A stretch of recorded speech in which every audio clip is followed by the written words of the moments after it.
Assignment 11. Read. Unit 4. Oxford Discovers Student Book. Page 38 to 39. The Secret of Vesuvius.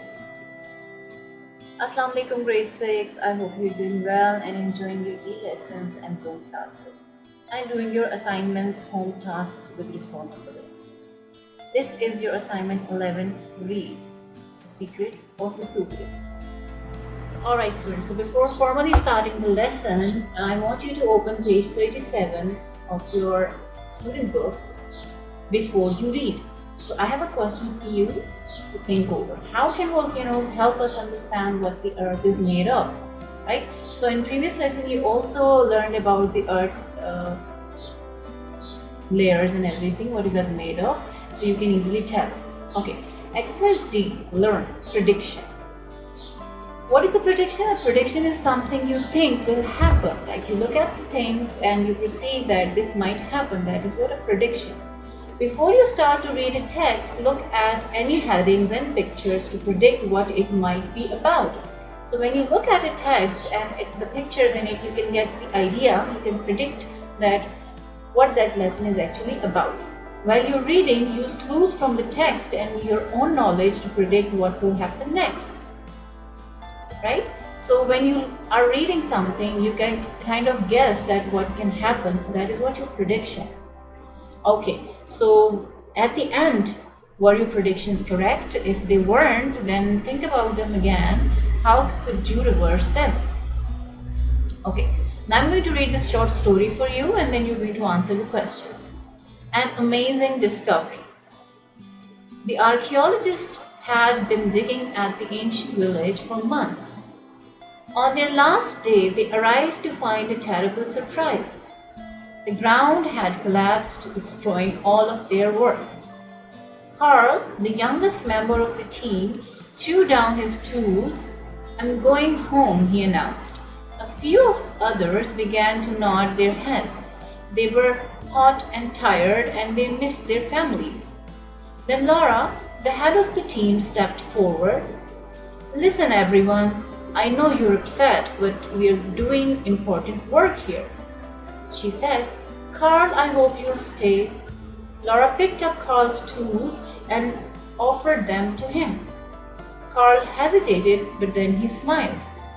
So, what can you predict about this story based on the title, An Amazing Discovery? So, what do you think can happen next in the story? And what do you think will happen next? Why do you think so?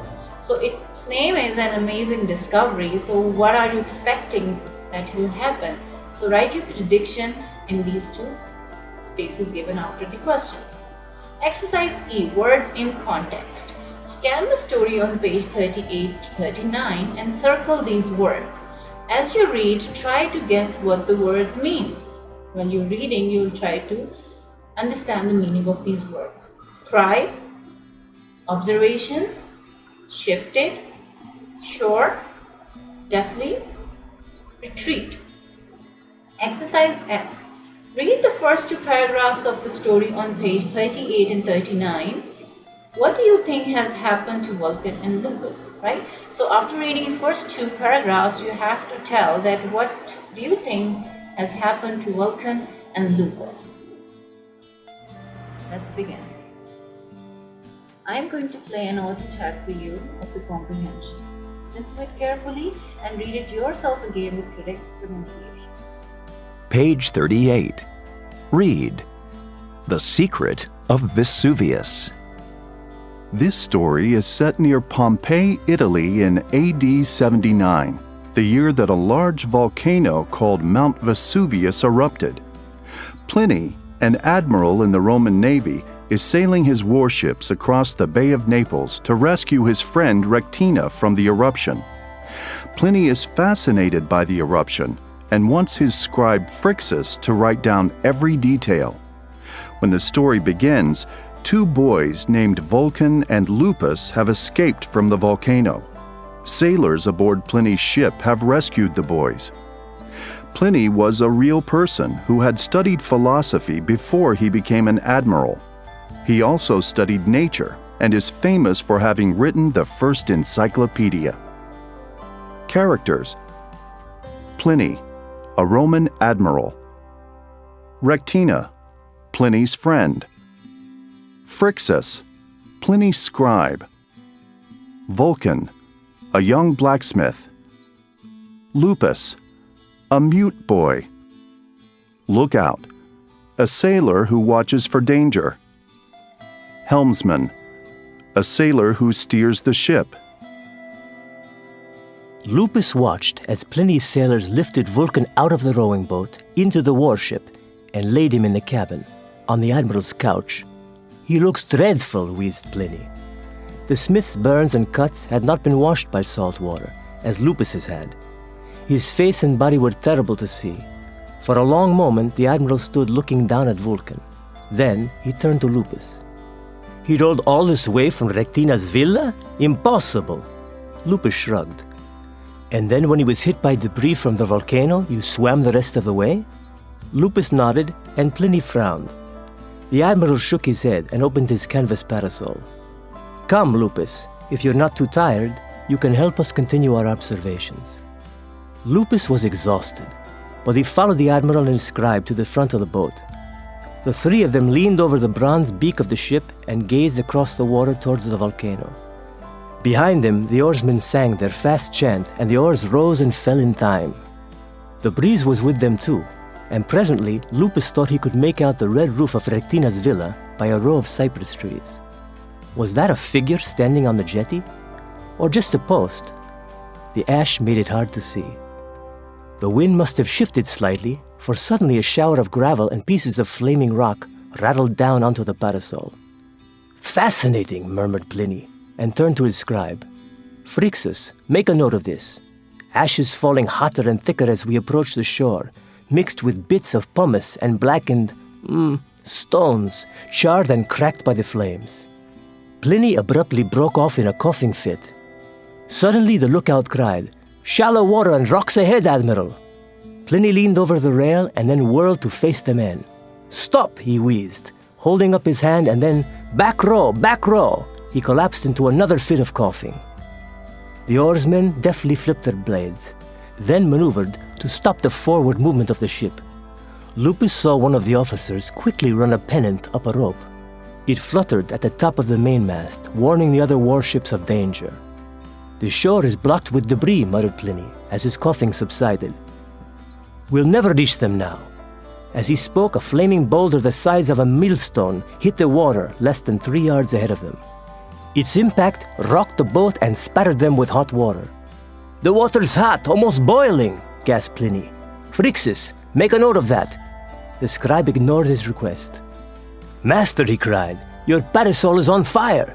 Quickly!"